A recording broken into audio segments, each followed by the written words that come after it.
I'm Vladimir Dutit. We are watching all the news happening in the United States and around the world. If it is coming into the CBS News Broadcast Center, we're going to bring it to you live right here. This is CBS News 24/7.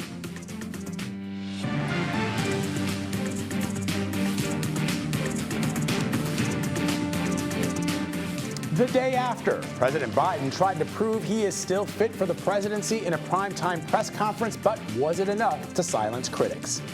And it could be a pivotal day of testimony in Alec Baldwin's involuntary manslaughter trial, who's slated to take the stand when court resumes in a matter of minutes. Plus, a catastrophic failure during SpaceX's latest launch.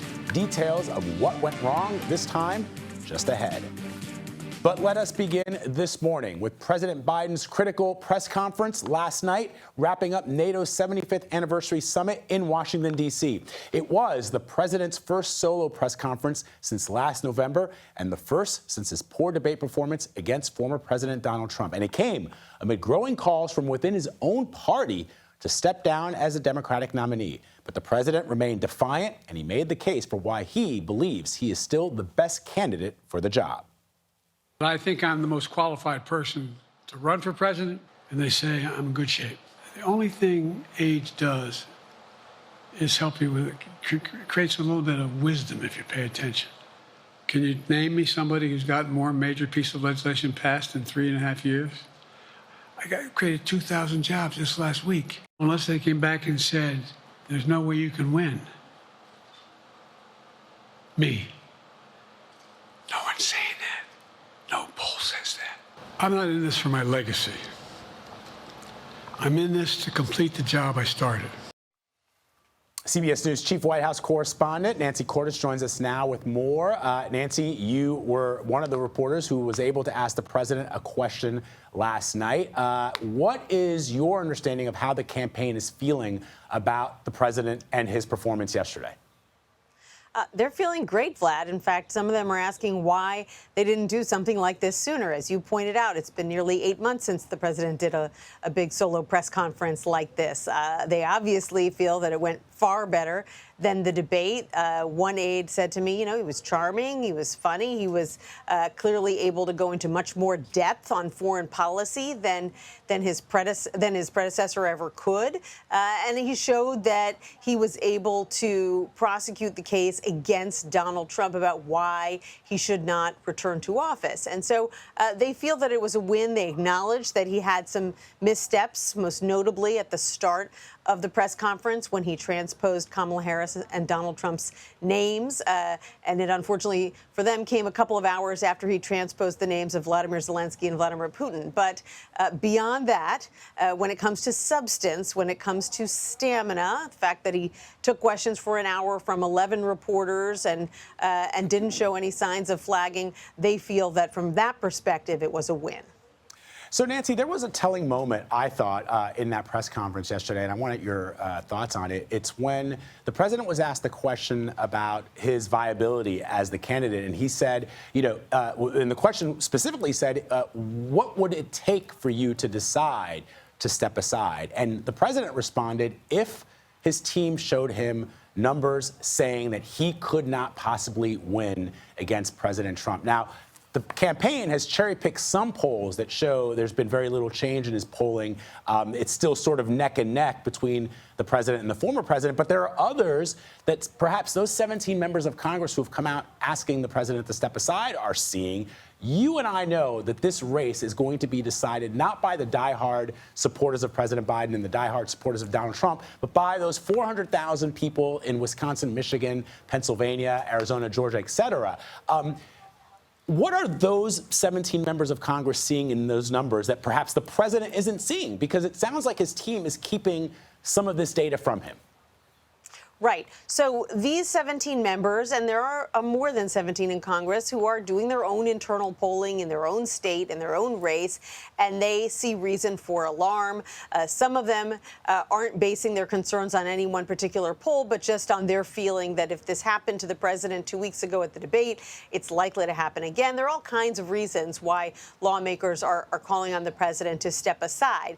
But the president is right that when you look at most of the large reputable national polling that has been done since the debate a couple of weeks ago, there hasn't been this massive fall off in his support. Yes, the numbers of voters who tell pollsters they think he should step aside, or they're worried about his cognitive state, they worry that he's too old. Yes, those numbers have jumped up pretty significantly, but you have to draw the conclusion that a lot of Democratic voters, at least, are saying nevertheless they're planning to stick with him because they don't like the alternative, Donald Trump, because he's ticked down a point or two in these polls, but it's not as if he's suddenly 10 points behind. So when President Biden says, you know, the polls just don't show that, he has a valid reason for saying that.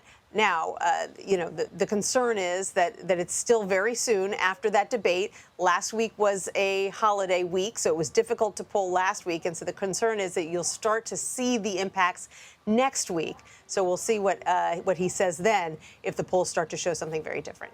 Yeah, and one thing we could say about the president, Nancy, everybody knows that he's old, including his supporters, but he did display a command of some very complicated issues when he was asked those questions. Nancy Cordes for us at the White House. Nancy, we appreciate you. Thank you.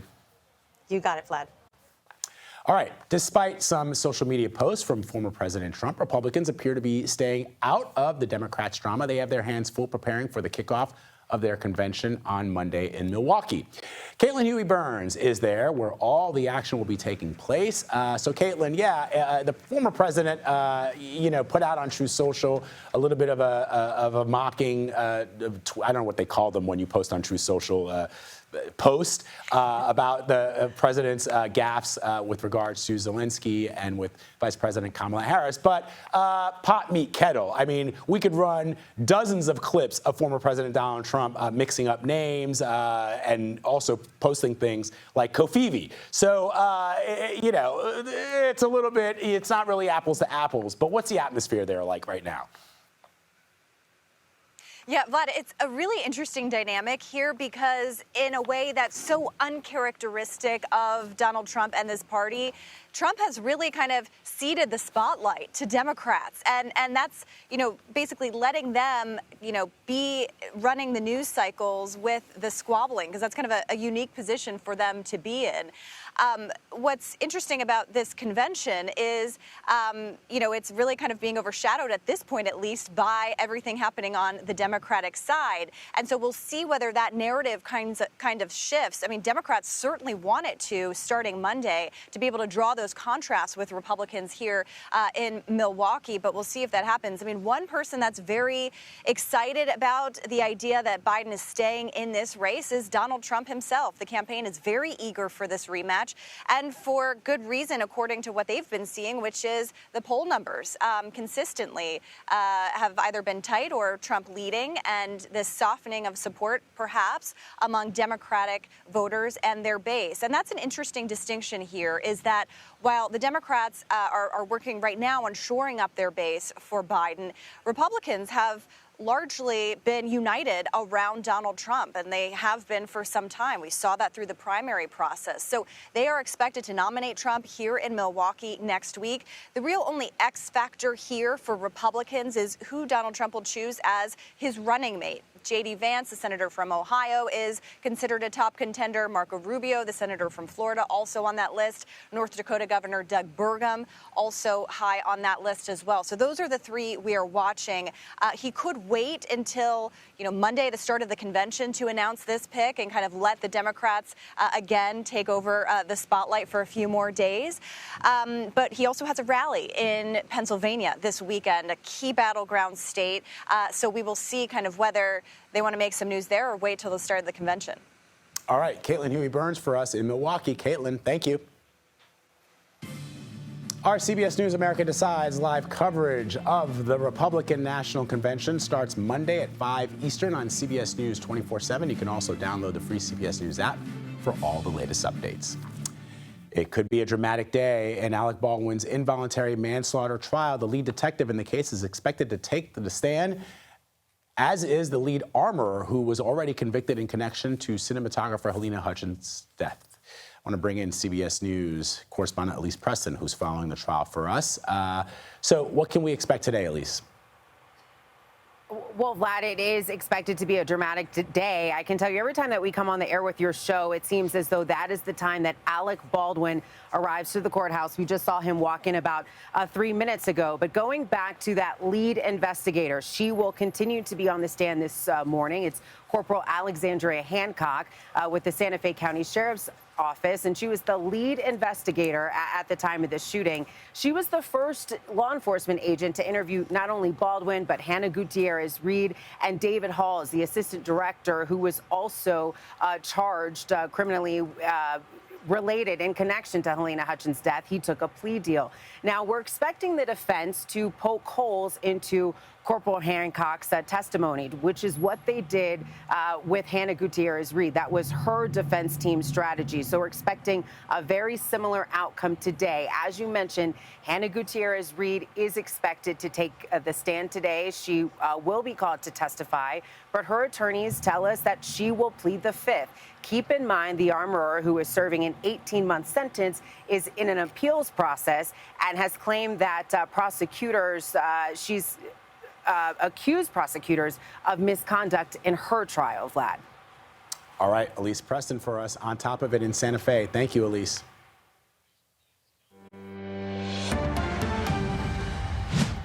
All right, we're following some breaking news right now. AT&T says hackers access call and text records of nearly all of its cell customers. Let's get right to CBS News senior business and tech correspondent Jolene Kent, who has an update for us. So Jolene, the big question, of course, a lot of people are going to have is what kind of information did the hackers get a hold of?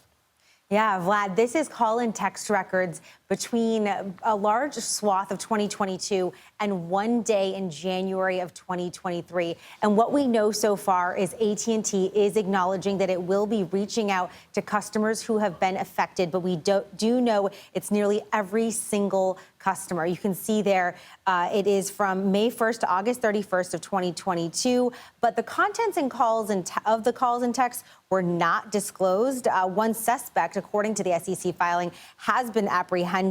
Now, the good news here is that not all of your information, if you're an AT&T customer, was shared, but the company does acknowledge that you could do some easy reverse engineering and look up some of the phone numbers that were shared and illegally accessed and stored on a cloud platform and figure out perhaps who those numbers belong to. But the company says it's launched an investigation and it is cooperating with law enforcement on this front. But look, Vlad, this is an issue that has been plaguing AT&T for quite some time now. This is the third major incident that have affected customers. We reported back in February of a major data outage across the country for AT&T customers, and then again a data breach that happened that was disclosed back in March. So AT&T facing a lot of challenges this year so far on the security front when it comes to their millions of customers, and we can expect some more information to come out as time goes on here, Vlad. Yeah, you know what's remarkable to me, Jolene, is that tech companies and just corporate America in general spends so much money, time, and effort to try to educate just ordinary folks on how to protect their information, how to secure your phone, how to secure your data, how to secure your email account. Right here at CBS, we get, notices on how to protect from phishing. And yet it seems often as if these big companies, these big technology companies are hacked on an almost routine basis. Like, what is happening here?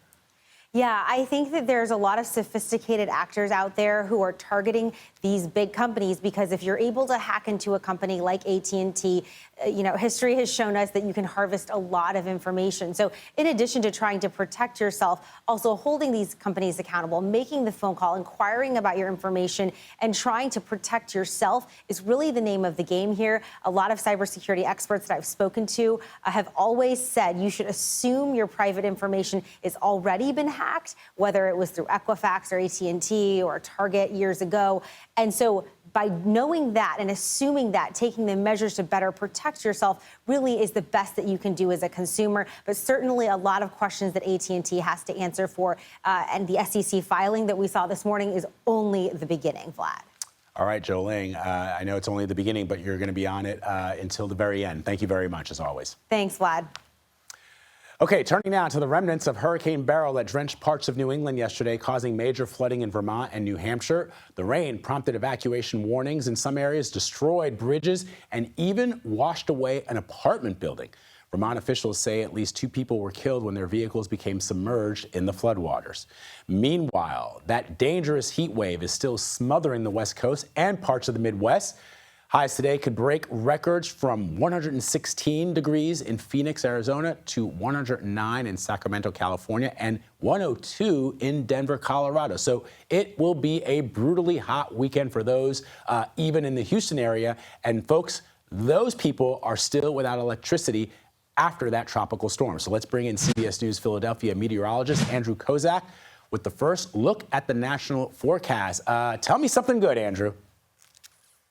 Well, if you were sweltering on the East Coast, Vlad, we have a break today. It just comes at a price because temperatures will be in the 70s and 80s across much of the East Coast after sweltering in the 90s with heat index values in the 100s. But that's also beginning to be coming with a chance for some rain across the area. So let's walk over first. I do want to talk about the heat because the heat out west is still going to be a big deal. In fact, we are going to be looking at excessive heat for the desert Southwest, as Vlad mentioned, all the way through, not just this weekend, but into early next week as well. Look at these numbers just in the last 24 hours. 116 in Phoenix. Remember, it's hot out here this time of year, but they should not be looking at temperatures this warm. Look at areas 118 degrees in Needles. Las Vegas, 115. It shouldn't be above 110. 125, Furnace Creek. All of these areas will see triple-digit numbers for a while. In the meantime, the East Coast, yeah, look at this, 80s, barely mid-80s, but that's because we have some rain. In fact, a flood watch from basically the Boston area all the way down towards South Carolina.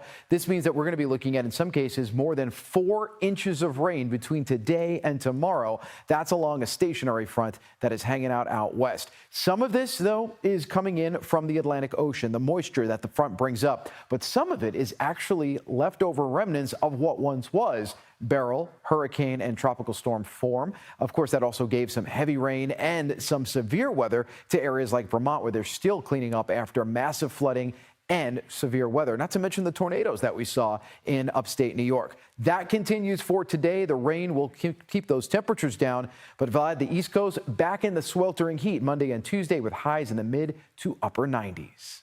Oh, boy. All right, Andrew. Thank you very much. Appreciate it.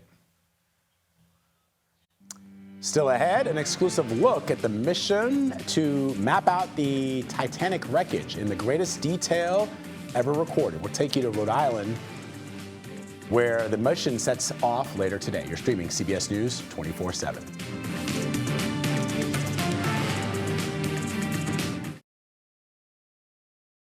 A team of imaging experts, scientists, and historians will set sail from Rhode Island today to the wreckage site of the Titanic. It is the first commercial mission to the Titanic since last year's Ocean Gate submersible disaster. Rebecca Morell, with our partners at the BBC, got exclusive look at the mission. I'm on the deck of a ship that's getting ready to sail to the most famous wreck in the world, the Titanic. Now, this is one of 2 underwater robots that will be exploring the wreck. No people will be on board this, but it will be taking millions of images and recording hours of footage to create a detailed 3D scan. With this, the team will see the entirety of the wreck site, but they'll also be able to zoom into minute detail on a millimetre scale. Now, they're especially interested in exploring the debris field, where the contents of the ship spilled out as it split in 2, as it sunk more than 100 years ago. And there's also an instrument that will allow them to peer beneath the sediment for the very first time. It's also a very poignant trip for the team. It's a year on since the Titan submersible disaster, and one of the victims of that, P.H. Nargiole, was supposed to be leading this expedition here. So the team will be putting down a plaque on the seafloor to remember him.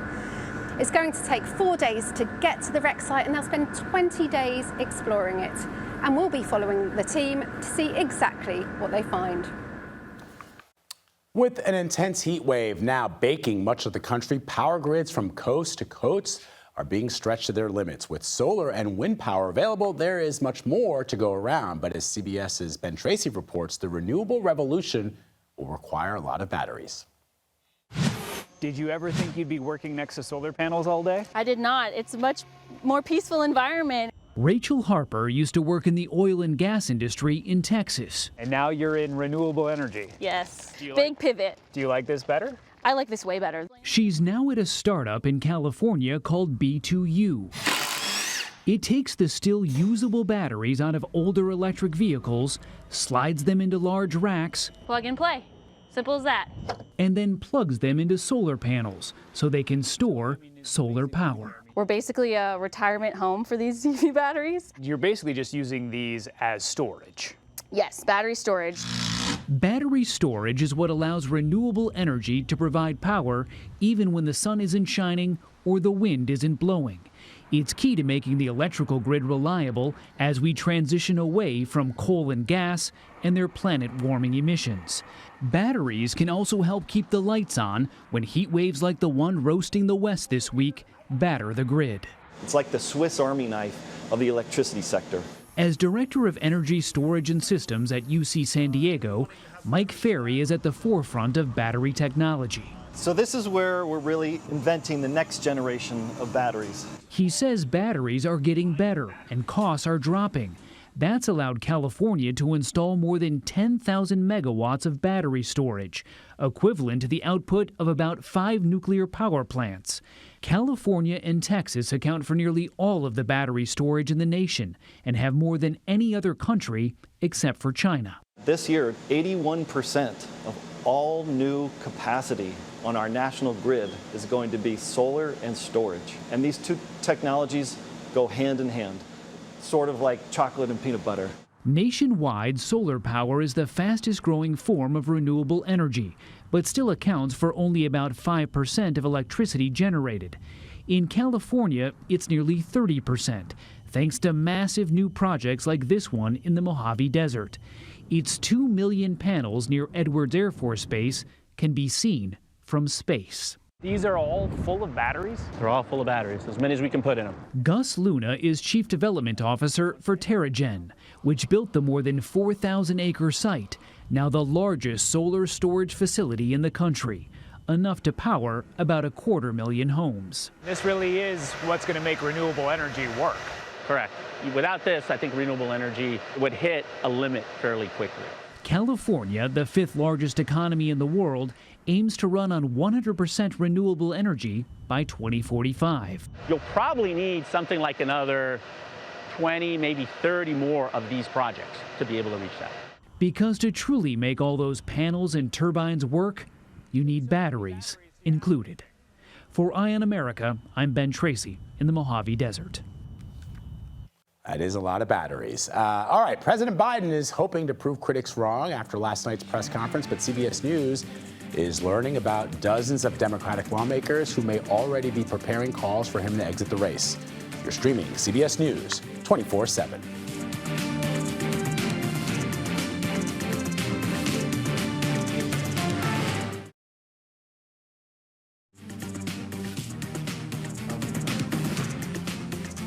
A massive fire ravaged a northeast Philadelphia apartment complex overnight. Take a look at this eyewitness video. You can see those huge flames, smoke plumes billowing into the sky last night. Good news, there are no reports of any injuries, but 50 people were displaced and now are in search of a place to stay. Search efforts are underway in Nepal after a landslide swept 2 buses carrying more than 50 people into a river. 3 survivors apparently were able to swim to safety so far. Rescuers have not found any traces of those buses. New data this morning from the Bureau of Labor Statistics shows wholesale prices rose 0.2% last month. That's higher than expected, according to economists surveyed by Dow Jones. The latest inflation data comes ahead of Fed's July meeting, where the central bank is expected to hold rates steady. You can see there the open of the stock market. Dow is just up under a little about 0.5%. We'll keep an eye on that. All right, we're continuing to follow the fallout from President Biden's first solo press conference last night, the first since last November and his first since his poor debate performance against former President Donald Trump. And it came amid growing calls from within his own party to step down as the Democratic nominee. And now CBS News has new reporting that dozens of Democratic lawmakers could issue statements calling for President Biden to step out of the race over the next 48 hours. All of this as signs point to a make or break 2020 rematch this November between Biden and former President Donald Trump. So for more on this, let's bring in CBS News congressional correspondent Nicole Killian. Nicole, what do we know? There's some new news that you have about Minority Leader Hakeem Jeffries meeting with the president last night. What do we know about what was said at that meeting? Well, obviously, neither the White House or the leader are going to read out their conversations, but Leader Jeffries did issue a Dear Colleague letter a short time ago to members where he said that he was granted a private meeting with the president last night, and he says that that meeting took place as I mentioned yesterday evening. He says in his conversation with the president, I expressed the full breadth of insight, heartfelt perspectives, and conclusions about the path forward that the caucus has shared in our recent time together. He also talked about, over the course of having these conversations with fellow Democrats, that these conversations have been candid, clear-eyed, and comprehensive, which is a phrase I think I know by heart now because I have heard the leader tell me directly on several occasions this week as I asked him many times when he anticipated having this conversation with the president. I would note that CBS News did report earlier this week that we expected some kind of conversation to occur between the president and Leader Jeffries by Friday. So, of course, here we are at Friday and, the leader making clear that this conversation occurred Thursday. But look, this comes after the leader has met with a range of different factions within his caucus, everyone from the Congressional Black Caucus to ranking members within the caucus to, frontliners to, New Democrats, progressives. So, the leader was very intentional about making sure that he heard all voices so he could present the most comprehensive picture to the president. So, Nicole, what's interesting to me is if you were watching, if somebody was watching cable news in the lead up to this press conference and you had the chattering masses all suggesting that this press conference that took place last night was make or break for President Biden. But then right after that press conference, Congressman Jim Hines, who's the ranking member in the Intel Committee, issued a statement saying that he wanted President Biden to step aside. So in other words, it was like it didn't matter what President Biden did or didn't do during that press conference. There are some, like Congressman Hines, who were going to send out that statement regardless. And so I'm trying to understand the calculation there. Is he seeing, and others like him, those 17 members that have also called for President Biden to step aside, are they seeing specific numbers in their district that show them at risk, or is this something larger? Well, keep in mind, Congressman Hines is from a relatively safer district, but obviously being the ranking member of the House Intelligence Committee is notable. I mean, he was part of that ranking member's call about a week ago, and we did hear out of that conversation that he was among some of the members who expressed some skepticism about the president's chances. So, it's not necessarily a surprise that he would come out. I would also note that in the span of our conversation, there has also been another Democrat calling on the president to withdraw, who is Congresswoman Brittany Peterson, a freshman out of Colorado. So that now ups the total, I believe, now to about 18 congressional Democrats that have called on the president to step aside. Still only one senator, Peter Welch. We have not seen any further defections in the Senate, but obviously, anything can change potentially, because we do know there are a number of senators who've kind of walked up to the line but stopped short of calling on the president to step aside. So, I think from the campaign's perspective, there is an understanding that, yes, it's possible that they can be more defections, but I also think they feel relatively confident in the president's delivery last night at his press conference, hoping that for those members that may genuinely still kind of be on the fence about which way to go, that last night's press conference was more convincing to them that this is still the same Joe Biden who can take it to the former president, who has accomplished a number of things over the last 3.5 years and is simply seeking to continue to carry those things out. All right, Nicole Killian for us in Washington. Nicole, to be continued. Thank you very much. You bet. All right, in California, crews are working in scorching temperatures while battling numerous wildfires. Evacuation orders have been issued in Santa Barbara County due to the growing lake fire, the largest wildfire California has seen so far this year. Officials say it is only 16% contained. CBS News Bay Area reporter Lauren Toms is in Livermore, California. That's about 30 miles east of San Fran. Lauren, what can you see? What can you tell us? Yeah, hey there. Temperatures are pretty nice right now, but we are in an excessive heat warning for most parts of the greater San Francisco Bay Area. That warning spans from the North Bay up near Wine Country all the way through the inland parts of the East Bay and down into the South Bay near San Jose. And right now here in Livermore, we're about halfway in between that North and South Point. And this is where we've seen some triple-digit numbers over the last week. And those numbers have caused widespread power outages throughout this area. And of course, with this heat have come more than a dozen heat-related deaths. So here in Livermore, people are already trying to get ahead of this heat. I'll step out of the way so you can take a closer look. Here at the Livermore Aquatic Center, people have been here for about the last hour and a half getting their laps in, already trying to beat the heat. We've seen runners taking advantage of these cooler temperatures. Right now, it's about a nice 75 degrees, but this is pretty much the lowest temperature we will see all day. So this is just one strategy that people are taking advantage of today. And this heat warning that we're in right now is expected to remain in effect until 8 p.m. Pacific Standard Time tonight. All right, Lauren Toms, thank you very much. Appreciate it. Let's bring in CBS News Philadelphia meteorologist Andrew Kozak with a look at the national forecast. So, Andrew, I guess it's normally not this warm in San Francisco, but things are happening.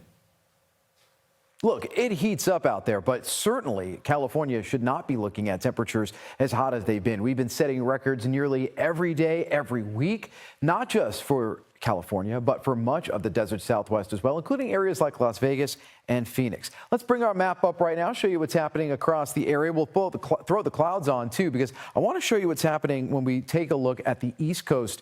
The break from the heat's actually coming in pretty nicely for areas like New York, Philadelphia, over toward areas like, well, D.C. and Baltimore. That is because of a stationary front giving a little bit of rain. And, of course, with the rain, a little bit of relief from those temperatures. Meantime, you can see out west we have just a few clouds. Otherwise, lots of sunshine. And, of course, that's bringing a lot of heat. Let's go ahead and check some of those numbers across the area, those actual temperatures where we speak now. And, yes, it's still the early morning hours out west, so we're still going to be looking at temperatures not at their peak yet, but it's warming up already. Moving across the west, we've got 75 Albuquerque, but look at Phoenix at this hour. 93 degrees in Phoenix. We're looking at highs once again between 110 and up to 116 degrees. Again, tying and setting records across the area. So the darker reds and purples indicate where we're looking at still more heat across the area into the desert Southwest. Not only today, this weekend, it builds once again as we head into the week ahead. Meantime, you'll notice the lighter colors shaded up toward the Northeast and the Midwest. We might get a little bit of a break once we get into the middle of next week. Let's talk about those numbers today and really from the last 24 hours, anywhere between 110 and 120 for many areas. Furnace Creek, California, 125, 116 in Phoenix, even Las Vegas at 115. They should not be looking at numbers that warm. Meantime, the East Coast only in the 80s. I had these numbers up because they were well into the 90s with heat index values in the low 100s the last couple of days. That is not going to be the case today because of that rain. Watch out for flooding up and down the I-95 corridor today because of the stationary front bringing in rounds of rain. So anywhere from Boston to New York, Philadelphia, D.C., and all the way down into the Carolinas, we could be looking at 1 to 3 inches widespread locally, over 4 inches of rain. Let's check those numbers across the area today. 80s across the coast. The Midwest does heat up into the 90s. And again, scorching in the desert Southwest. Vlad? All right, Andrew. Thanks very much, my friend. Appreciate it. After more than 2 months of hearings in his federal bribery trial, Senator Bob Menendez's fate goes to the jurors today. A closer look at the case. It's coming up. You're streaming CBS News 24/7.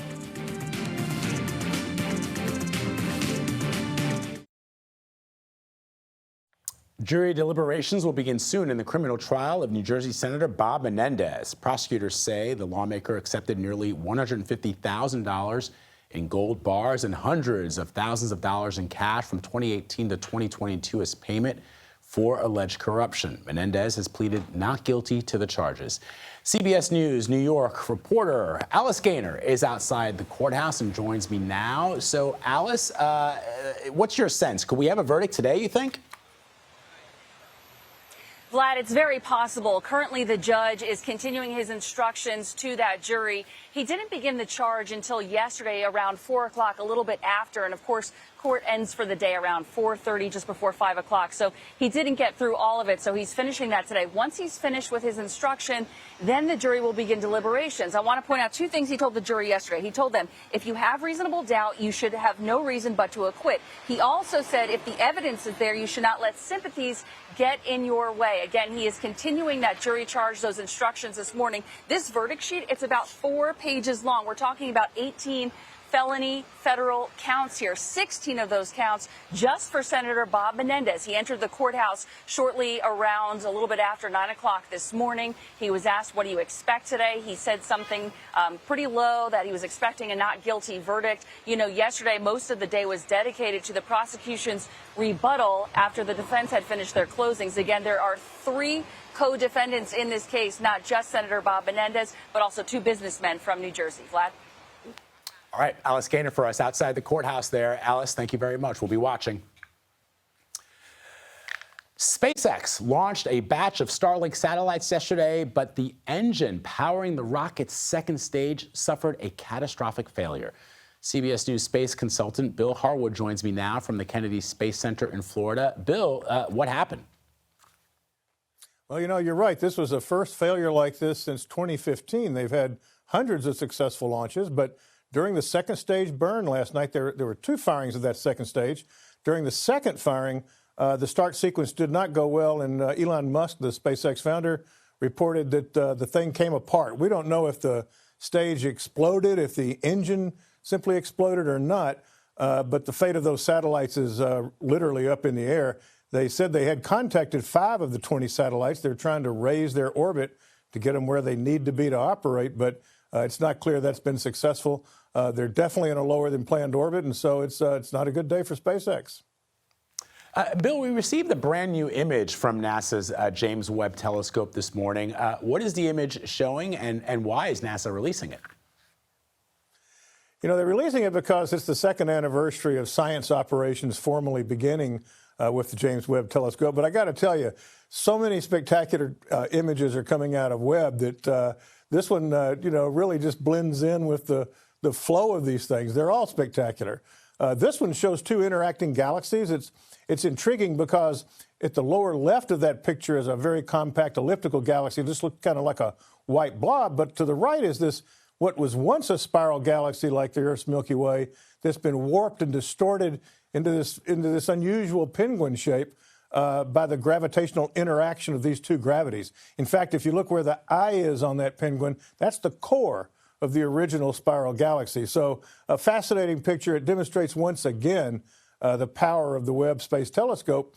And one last point about that, you know, the Hubble Space Telescope has taken pictures of these 2 galaxies also, but when you compare the 2, scores more galaxies show up in the background of the Webb image than show up in the Hubble picture, which really demonstrates how far back in time and space Webb is able to reach. It's a fascinating comparison.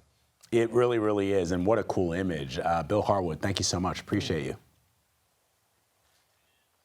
All right, coming up, some of the biggest winners from last night's ESPY Awards. Stick around. You're streaming CBS News 24/7.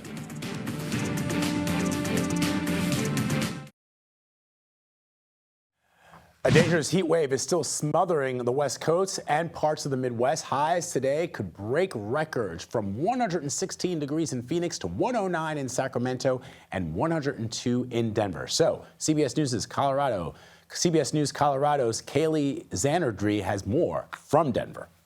Well, the heat wave is underway this week, and we are heating up today. We will see triple-digit heat by this afternoon with record-breaking temperatures possible Friday, Saturday, and Sunday. Normal high for this time of year is 90 degrees. Today, we're forecasting a high of 101. The record is 101, set back in 1971. Tomorrow, the hot weather continues. We're forecasting another high of 101. The record is 100, set back in 2003, so easily going to shatter that. And then on Sunday, a high of 102. to the old record 100 set back in 1878.